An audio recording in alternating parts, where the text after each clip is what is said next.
Archie. What's How we doing?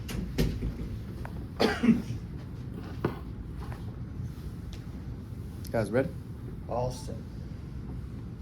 Well, we'll just recap. Obviously, we had a week in between games, and then we had a single game on the road at St. Louis. And, I thought our guys did a really good job of preparing and getting ready. And then, I thought St. Louis was just a lot more energized and ready, to impose their will to start the game, and never been a part of a game where rebounding was so evident in the game. And 50-50 balls, transition defense, can't get back. And it turned into a game where we got behind and really, really had a hard time, getting our hands on balls. I mean, I've never been in a game where you don't get an offensive rebound. Sometimes the ball just bounces long and it's in your hands. But the rebound margin and then the way they scored off the rebound margin with back-breaking threes and just things like that was just one of those games that was very frustrating for us. And then, the spirit of our team, I thought late, just the ability to finish the game the right way in terms of playing through the adversity was the first time in a while we didn't show that resilience. So it was a disappointing performance. We did some good things in the game. I thought our half-court defense at times was good. We just didn't secure balls. And then towards the end of the finish was disappointing just in terms of our spirit and finish. There was a frustration with us in that end of that game that really, it got away from us a little bit. We didn't play particularly well, at the end. And so that was disappointing. But you move on. And we have another week here. We're coming down the home stretch.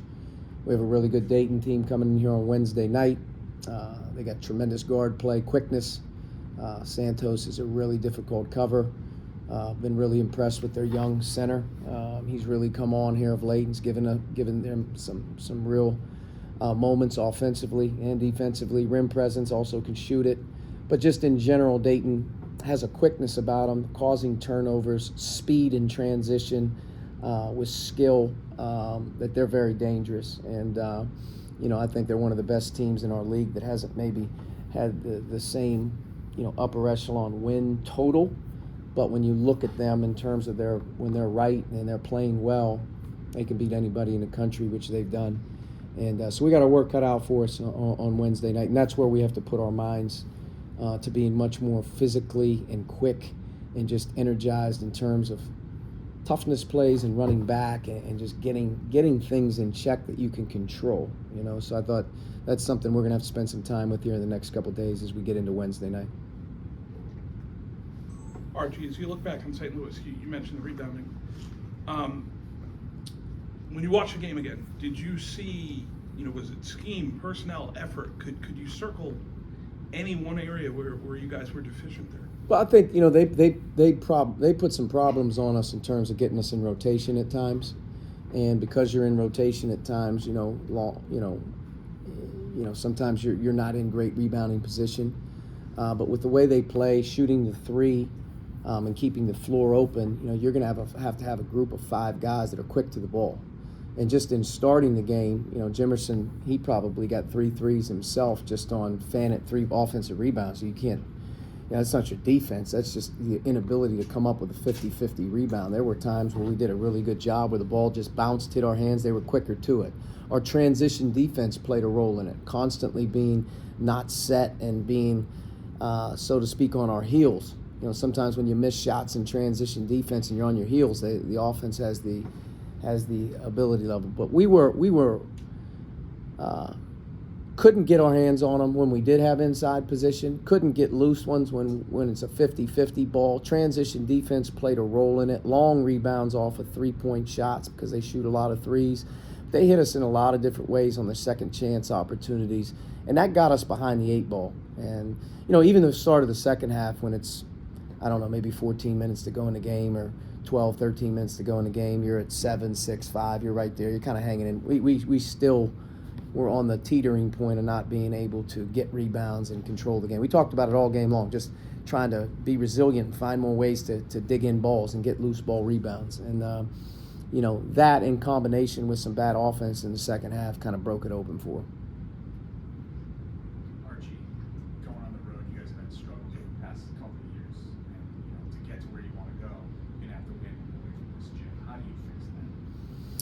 Winning on the road was always a culture thing. It used to be one of those deals where to win on the road, road things that travel with toughness and defense and rebounding. I don't think that's ever going to change. When you're a really good road team, you're really, really good at what you do. And in particular, you have to have the defensive side of the ball, the rebounding side of the ball, the hard physical plays, the resiliency that you can grind on the road. And that sometimes is a culture thing, which takes time to get to. And I think in our case, we haven't been where we need to be in terms of building a program, getting guys back, having consistency with guys getting older with you, understanding the styles of play you play against, the venues you play in. It's really been new team.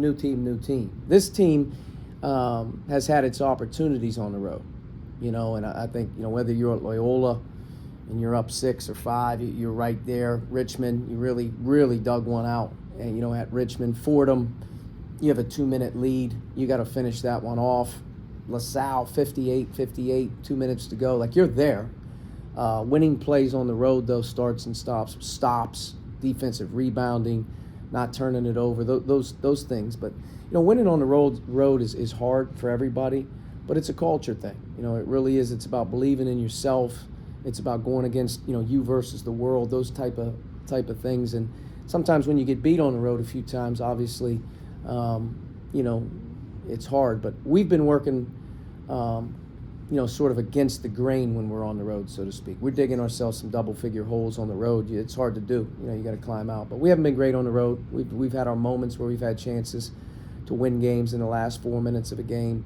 But coming here down the stretch, hopefully as we continue to finish, we can put ourselves in a position to get 1 or 2 more. Do you feel like it's closer? You mentioned those road games where you're close couldn't get over the hump. Do you feel like this group is maybe a little closer, or is it something you just need to prove? Yeah, I think you got to prove it. I mean, every team's probably a little bit different. You got to prove it. But you have to take that will, that spirit, that belief on the road that you're going to get it done. And in my estimation, it's always been me. You win on the road with defense and rebounding and not turning the ball over. You can't ever count on officiating. You can't ever count on it going smooth. You're going to have tough offensive games, shooting the ball on the road. But you have to have those things in check on the road. And like to go to St. Louis and not rebound and struggle to get back against them, you have no chance. And, maybe it's a little easier at home at times. You're more comfortable, obviously. But, it's been disappointing. I mean, but I also think that, years gone by, struggles, winning on the road, takes some time to get a group of guys that battle together and figure it out over the course of their years. Nowadays, you got a lot of new guys that you don't really have that same mantra, but we have to be able to develop a way of winning on the road, and we have to be able to develop our system and our style to be better on the road. Part of it is we have to continue to grow our defensive system and our size and our athleticism and some of the physicality aspects as we continue to get older and in our process here. But you got to do it. You got to go earn it. And we've had chances. We've been in games coming down the stretch. You lose on a buzzer dunk at Fordham. 2 minutes to go in the game. It's 56 up at LaSalle, and you didn't play well. You dug one out at Richmond. Had a chance at Loyola on an adverse night with some guys going down during the game where you played with about 6 guys the whole game. You were right there in that one. I've had some games where we haven't been as good on the road as well. So, we got more opportunities. Clearly as we begin this back 2 weeks, we still have 2 more road games to go. We got to find a way to win one. Coach, how do you see Quentin helping this team with these last 4 games? I hope, to his credit, he fought pretty hard to give us a little bit of a run, and then after that game, no setbacks. So, crossing our fingers, but we need him. We need a bigger guy. He's one of our best rebounders, offensively and defensively. He gives us more size at the wing, can shoot it. And we've just been really, really hopeful that he can kind of gain some consistency so we can get him back out there because, really ever since he's kind of emerged for us, he's had ankle injury, illness, and now he's got a shoulder. He's had 3 things kind of pop up, one right after another, almost since the middle of January when we started to really envision him really, emerging. So he hasn't really been a part of what we're doing. He was able to contribute a little bit at St. Louis, and I thought that was good, but we got to have a good couple days here with him, and, knock on wood, we need Q to finish the season for us because I do think he brings a bigger body for us, more athleticism. With the road struggles, does it up the ante in any sense for Wednesday night? No, I mean, every game at this point in time feels the same. And every team in our league is striving to finish the best that they can. The later it goes on to the season, the stakes are always high. You're trying to do whatever you can do to finish as strong as you possibly can. But we don't view, hey, we let one go on Saturday, so we got to get it. That's not the way it's been. You know, every game is important. Every game is prepared the same way. Our guys have been backs against the wall a couple times here in the last 3 to 4 weeks. We've been able to respond, and you know, our deal is to work really hard, do the work, be about the right things, and put ourselves in a position on Wednesday where we can be successful against a really good team. Dayton, obviously, a place that means a lot to you, has meant a lot to you in your career. Different with them coming here than you going out there, of course. But what are your thoughts when you see them on the other bench? I think the years are continuing to go by. And I got a lot of respect for the place. I have a lot of respect for Anthony. I think he's a fantastic coach, and I think that his tenure there has been outstanding. And at this point in time, though, it's about us. And I guess that's something that people will talk about a long time. That I was at one point in time there, but at this point in time, it's about us and here and what we're doing. And I don't really view the game any differently right now than I ever have. Especially now, going into a few years here in the league. They had non-conference. They got off to a terrific start. They had some really good wins, and in the league, it's been much more of a challenge for them. What have you seen in terms of their evolution over the course of the year? Well, I think one of the things, they really challenged themselves in the non-conference, and they're the one school in our league that has the ability level to schedule at the highest level of non-conference play. Wins at getting home games with Marquette, Northwestern, UNLV. They play Cincinnati neutral. Then they go to Maui. Very few teams can duplicate that. And the fact that they enter conference play at 10-2 or whatever they do, they do exactly what they needed to do to put themselves in position. I think a lot of people act as if our league, for whatever reason, because maybe it doesn't get the power play on TV for 2.5 straight months, doesn't get the play that it deserves in terms of how difficult it is to navigate the league. There's very few nights where you play in this league where the talent level across the board isn't about even. And in some cases, some teams have really separated themselves in league play. I think VCU and George Mason in particular have done a great job. Loyola went through their struggles, around the holiday with injuries and whatnot. They have a great roster.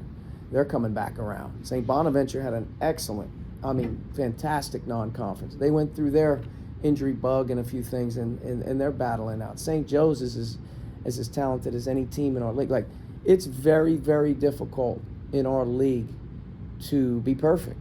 And I think in some cases, when you look at Dayton, with such an impressive non-conference and such a confidence level of playing the schedule that they played, sometimes maybe getting into the league, you go on home, you go on road, you drop one, you drop two. It's like, well, what's wrong with them? What's wrong with them? There's not a lot wrong with them. They're playing against good teams. They're playing against good players. It's very difficult to navigate an 18-game schedule in the Atlantic 10 right now. It just is. It's not the Atlantic 10 of old where, certain teams are just far significantly better, and the bottom of the league has a lot of young guys or not as quality. Everybody has transfers. Very few nights you play against guys that aren't fifth-year seniors, fourth-year juniors, sixth-year players in some cases. You're not playing against a ton of young people. And I think Duquesne was a classic case last year of a team that navigated our league, went up, went down.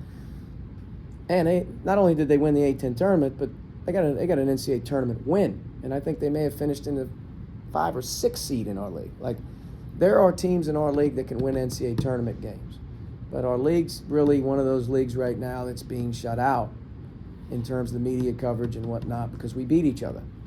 You just do. And I'm very hopeful that we'll have multiple bids in this league this year. I think George Mason deserves an opportunity to be in the field. I think VCU's in the field. I wouldn't be surprised if a random team didn't get to Washington, D.C. and win the conference tournament. But our teams are really good. The players are really, really good. And I think it's misleading for people to think that a school like Dayton, they've been really disappointing. No, they haven't. They're fighting like crazy to finish off well. And at the end of the day, let's see where the chips kind of fall where they may. I know this much: I wouldn't want to see Dayton in the NCAA tournament. with their schedule and some of their wins. Maybe they had a rough patch, but that's the thing about the A-10. You're not allowed to have a rough patch. You're not allowed to have a rough patch anymore in the Atlantic 10. You know, I remember 14-4, 13-5. You know, those league schedules would put you right there on the bubble. And if you're at 13-5, you're not in. Right now, VCU I think is 12-2. Are they 13-2? It's like they're 8 out. Like, what? That's crazy. It's absolutely insane to think that VCU navigating our league, or Mason navigating our league with 2 conference losses heading into the back 2 weeks isn't in the field. But so much is put on non-conference, and I think that plays a pivotal stance in terms of where our league comes in March. But I'm hopeful it'll work out the best for the teams that obviously that are on the lines, or at least heading towards the lines. And I think, you know, maybe Dayton's had a few losses that they're not accustomed to having, but they're a great team, and I think don't be surprised one bit if they don't win 3 games in 3 days or 4 games in 4 days. They can do that. Dayton's obviously got a local guy in Cheeks, big part of their team. Just what do you see from him? Terrific talent. Cat quick defensively, cat quick offensively, shoots the ball extremely well, can get by you. Defensively, they have as good of a threesome defensively for small guards as there is in the country. But he's been a terrific addition to their program over the last 2 years. I think he's really valued as you watch them play. They really value his toughness. But he's developed over the course of the year, over the course of these couple years, as being a very, very consistent player both ends. He's becoming a go-to shooter for them, and running offense through him at times. And he's a guy, when he plays well, they're hard to beat. When you get the intent to do what you're saying, be more competitive on a national landscape, is it just non-conference scheduling? Is it too many teams? Like, you see these super conferences now. Like, in your estimation, being in this league as long as you have, you know, what do you think needs to be done for multiple teams to get? You know, I think the one thing that's very unique is it's not what we can do, it's what we're not allowed to do. And I think what I mean by that is the college landscape, with the growing power conferences, the growing league schedules, diminishes the opportunities for games for our league to play against them in home and away settings, and in some cases maybe neutral settings. But when you get into now, exempt events are now shifting to smaller tournaments. They're shifting to Power 5 fields in these tournaments. They're starting to phase you out at such a level. I'm not sure how to create those games against quad 1 opportunities, which is what our league has always banked on. Chip on your shoulder league, you can beat whatever. Now, our league did a great job, I think, against the Big East this year. I don't have the numbers in front of me, but we have so many less opportunities in the non-conference to bring those in. And Dayton's a great case because they have great opportunities, and they have the schedule. And if they come into league play and, you know, they lose a few, they're probably still good. So that's the old model, and they still have that going. But if you look at the quad 1 opportunities across Power 5, it's going to be no less than 17, and it's going to be as high as 22, 23 quad 1 games. And if you add quad 2 in there, maybe everything but maybe 4 or 5 games. Our league just doesn't have those opportunities. When you stack resumes up at the end of the year and you have a VCU who's a 25-3 and goes 16-2 in the Atlantic 10, how's that compare to a sub 500 Power 5 conference that just played 23 straight quad 1 games? You know what I mean? So, like, how do you balance that? How do you do that? The best thing that can happen is the field needs to expand in the NCAA tournament. I mean, that has to happen for our sport to continue to be at its best, especially as the conferences continue to superload in these football leagues and basketball-centric leagues, you know, like the Atlantic 10, WCC, Mountain West, sort of those leagues that aren't in that Power 5. You know, how do you continue to get multiple bid leagues? You know, to me, one is you have to expand a little bit. It's the right thing to do for college basketball, especially with the landscape that we're in now with NIL and the tournament being so big for the platforms of guys to get out there and play. And then from a non-conference scheduling standpoint, you know, maybe some more opportunities around the block. But it's difficult to navigate right now for sure, and it'll continue to be difficult to navigate, especially as tournament play in the fall starts to go away from the 18 fields and giving that Atlantic 10 team a 3-game run against Power 5 teams, that's diminishing as well. And they're moving into NIL tournaments, and they're moving into 4-team tournaments, 2 games instead of 3. Things are shifting. They're shifting away. And there's probably more changes on the horizon, in the next 3 to 4 years when there's more movement within these leagues with football. So it's difficult. It's difficult to pinpoint one thing, but winning is the only thing you can do, so you got to continue to kind of force down. But I look at our league and I think that we have 4 to 5 teams, I think on a neutral setting in March, they can win a game. And I think Dayton's one of them. But I also think that there's other teams in our league that really deserve, hopefully over the next few weeks, to play themselves right into the field. When you say tournament expansion, are we talking 8 more, or are we talking 28 more? I think, Chris Mooney had a great thing a few years ago about the percentage of teams that play in postseason championships and how they've all grown since the 80s and the 90s and the 2000s. What's the percentage of every other sport that plays for their championship? We're the smallest, I believe, in terms of the selection process there. But a lot of people in the media and a lot of people have their own opinions of the tournament's perfect. It shouldn't do that. It's going to be just as good if it's bigger, and you're going to have just as many moments for young guys to go out there and play on that stage, which is what everything is about. Creating more opportunities, more inventory. Now, tournament and TV, they pretty much dictate sort of how it's going to go. If it grows 8 teams, great. If it grows bigger than 8, even better. But they're phasing the NIT out a little bit now. The Crown is now starting from a television perspective, where the Power 5 remaining teams now go play in Vegas. So that, what's the NIT doing over here? It's turning into a tournament or bust type of thing. But look at college football this past winter, fall and winter. It was worse. Then has it been worse? I thought it was unbelievable. You know what I mean? I mean, you have teams like Ohio State that have that opportunity to do what they did in terms of winning the national championship and the way they had to do it.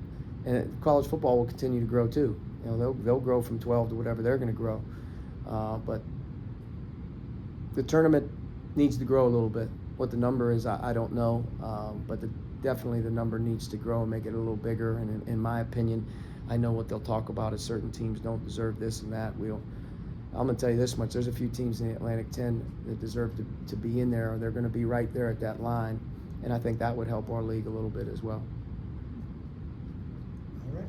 Thank you all very much. We'll let Coach get to practice. Thanks, Archie. Thanks, Coach. See you Wednesday. See you Wednesday. Yeah, the tournament needs to grow to 150, right? Now we get half the attendance.